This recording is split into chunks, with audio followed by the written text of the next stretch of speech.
Voilà, il m'avait les spectateurs qui nous suivent en ces moments, toujours en continuité, il y a une émission d'Odo Salana Kundardo. Alors, il y a mon chef Azawana Tchalou Ribenga, pour la précision, je suis à ma cam, tous les autres, les canaux orchestres. Alors, ils allaient vraiment bien que tout aille, mon chef, qu'est-ce qui ne va pas, qu'est-ce qu'il faut faire et pourquoi comme ça. Alors, sans plus tarder, nous allons saluer notre chief. Bonsoir, Tchalou. Bonsoir, ça va? Ouais, ça va. Ça va, ça va. Voilà, internaute, vraiment bien. Alors, dites-nous un peu, changement d'abord, il y a TGV dans la cabine d'ascenseur parce que tout le monde aura changement, ça dû à quoi? Bon, en fait, sur des mondes, il y a public. Public, Nabiso, Nebasenga qui est à la. Moi, place, moi, plus à l'aise, moi, mon ouvert pour les artistes, plus. Na contact direct na fan na bato ba otala biso ba otala. Se retrouver Si tu vas se retrouver, mais comme à Mouké, otala même na place ba musicien il fallait ba na se changer ba paiement et ba ne moi déranger Mouké. Donc voilà, et on est pour ça qui biso toya to ça la place au to se retrouver. Au pays isolé sur la manane moro ya bien voilà yango to yaka le système ba transfert un système aux alaki wa bokomi ba contact yo to ba contact ye moro wata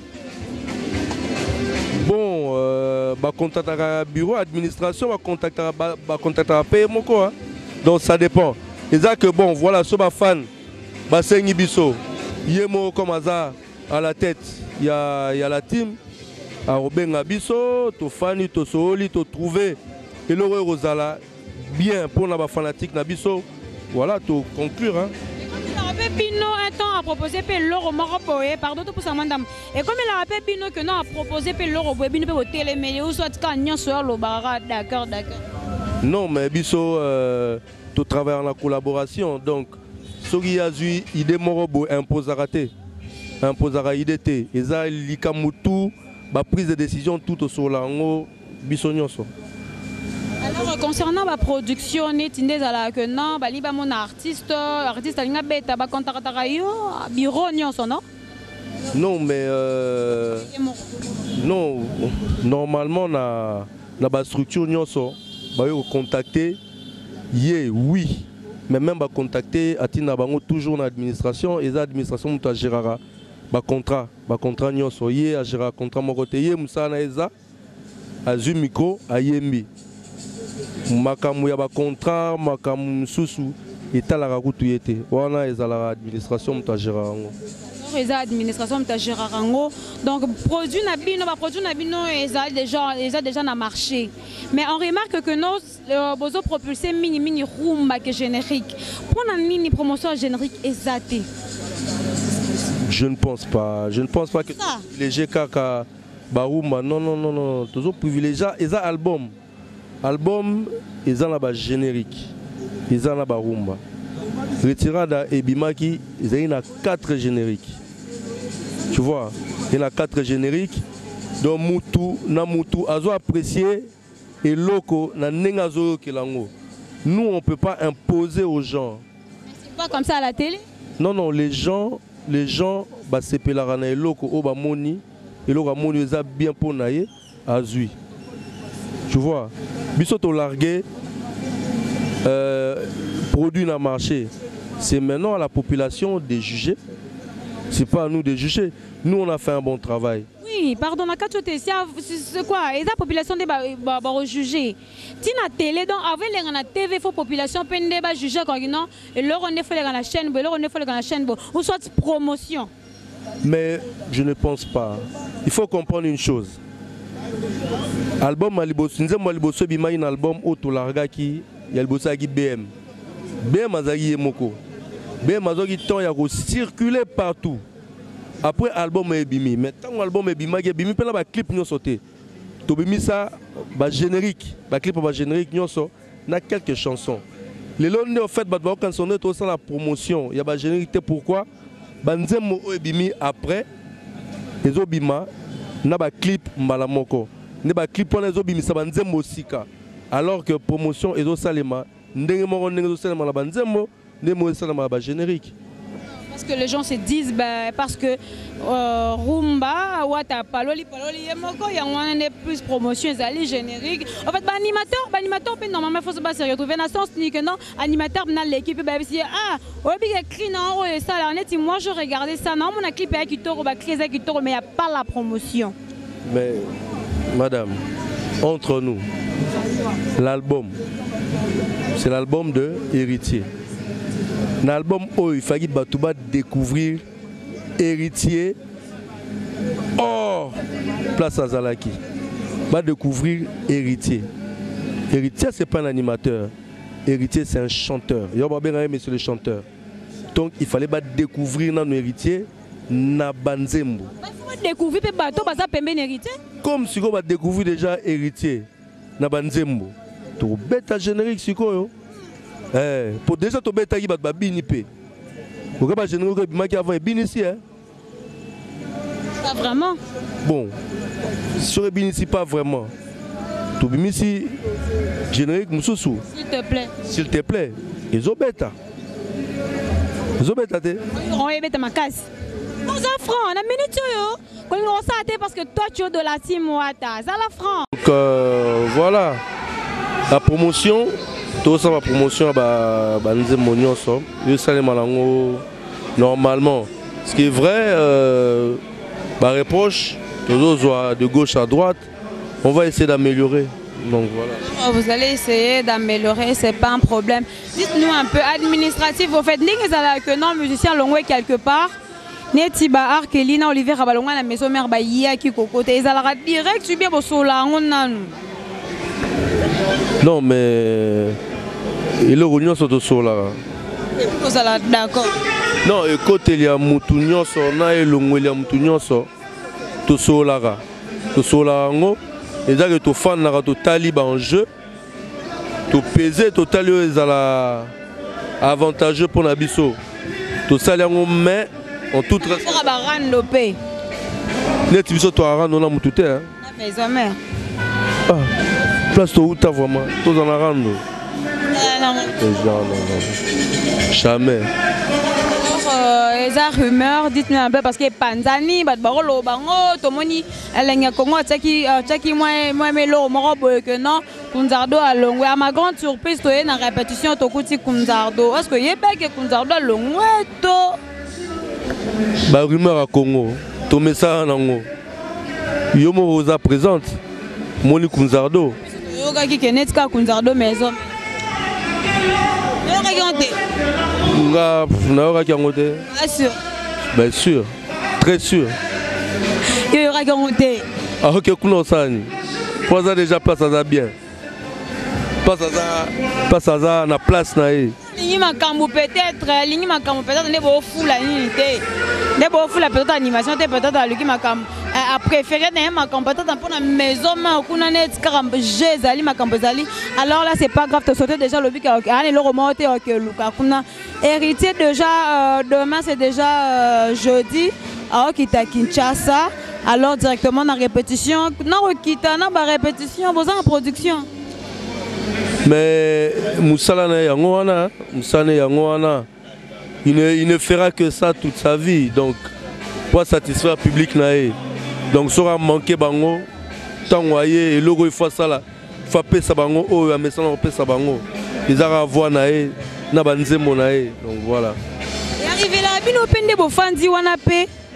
Et moi pe wata pas lobby likamon bo pe bo contredire pe bo bité kotana po lobby mabe parce que biso to yebi ke wata sora bité boyende est-ce que bino pe zo rapper au moins moi comment je peux dire moi autorité mo roboyer ya ki administrateur que non wata pe sora lobby likamon pe se pe bino te bo télé million.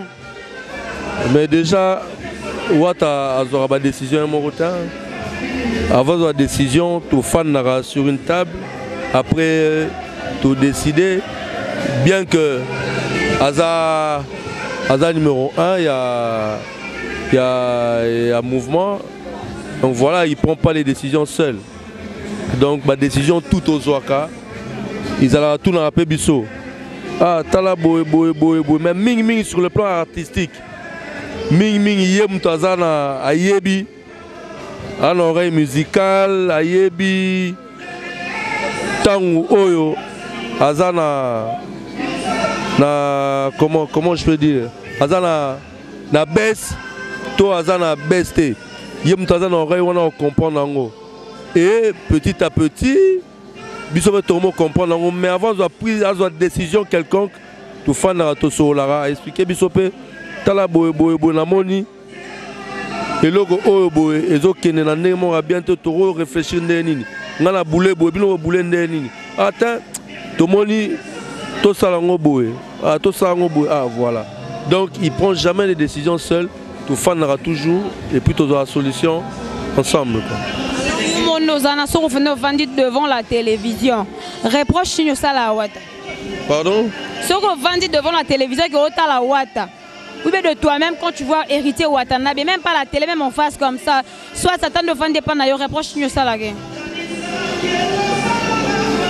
franc non mais je vais être franc en tout cas na côté nanga na marambo nga la salle en orchestre tout se comprendra tellement que ba faille pina la trotter surtout dans le domaine nanga avant ça eloko abenga nga toujours atuninga neni boy so pesa bien te na sambité tete to sala ngo boy so payé pe na selo moko boy et qui a mon pesa bien tabenga tete loko to sala ngo boy to sala ngo boy donc côté travail en tout cas je sais pas, j'ai rien à lui reprocher pour le moment. Hormis wana ba côté nabiso amical les amakamususu. Mais côté boulot, tous avons un respect wana, tous se respectera, respectera. Donc c'est il y a une réciprocité sur le plan professionnel. Donc voilà. Biso to répétition banda to ya ki to moni présence ya Jack Lofte. Jack aya kaka soki hérité azali tondeni. Te meso za ina ba répétition les kaki. Biso to lo ba lelo. Hérité azali Jack azalaita. Lelo. Voilà, zala nzoto neza bien te. Nzoto neza bien te d'ici là on répond né ba répétition normale. Voilà. Alors on a déjà fini. Dans numéro donc voilà, il y a aucun problème. Si il passe à suspendu, bon la lettre est suspendre. Donc les lettres zaté, c'est que et le mot zaté, ils aura moi contre temps mais voilà, elle est là. Le mot de la fin la fanatique na binonion soit et puis quelques dédicaces.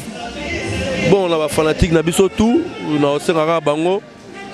Basta la team moi ta confiance.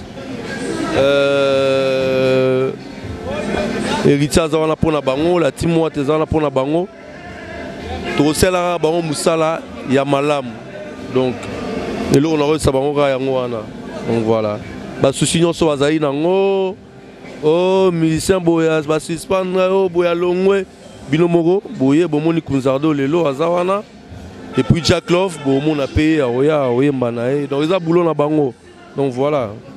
Bombo tena. Pardon? Bombo tena yo. Na ba fan na biso nyonso na ba nyonso balinga biso. Donc ba mbote mingi. Voilà. Ngapna mabanga c'est pas trop mon truc. Hein. D'accord, merci beaucoup. Voilà, nous sommes pratiquement arrivés à la fin de cette émission. Comme je le dis toujours, si vous avez vraiment aimé, dites merci à celui qu'on appelle Papi Kelly. Kelly Abba Papi, dites aussi merci à celui qu'on appelle Rifan Kisombe Yaba Rifan. Merci beaucoup à celui qu'on appelle Sarah Chipamba, elle patronne, moi, Mora Bali patron. Na âge à 20 ans, en tout cas, merci beaucoup parce que mon Bali n'a eu Azap patron. Voilà, alors Franck Kalonji, comprenez qu'il s'agit de la famille Kalonji, tant que maman n'aura Kalonji, je suis là, tout ira pour le mieux. Et voilà, question moi, voilà une question. Départ, il y a Prince, c'est qui dit à quoi? Prince Babia. Oh, allons-moi. Oh, mais t'es que Prince allons-moi. N'a habité en tout cas. Ah, bah, vidéo, yeah, bon, ça fait un moment, on a ressuscité, hein. Je crois la dernière fois, on a monaillé. Ils ont un concert, il y a Baoba, avant concert de votre béton à Baoba.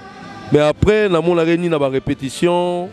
Nous avons lesquelles émissions, mais après, nous avons arrêté. Donc voilà. En tant que chief, quand on a un élément, on a un musicien, on a un mais oya teneni donc bino bosala na bino ki danger ata musicien akeya azomona te eza na normal.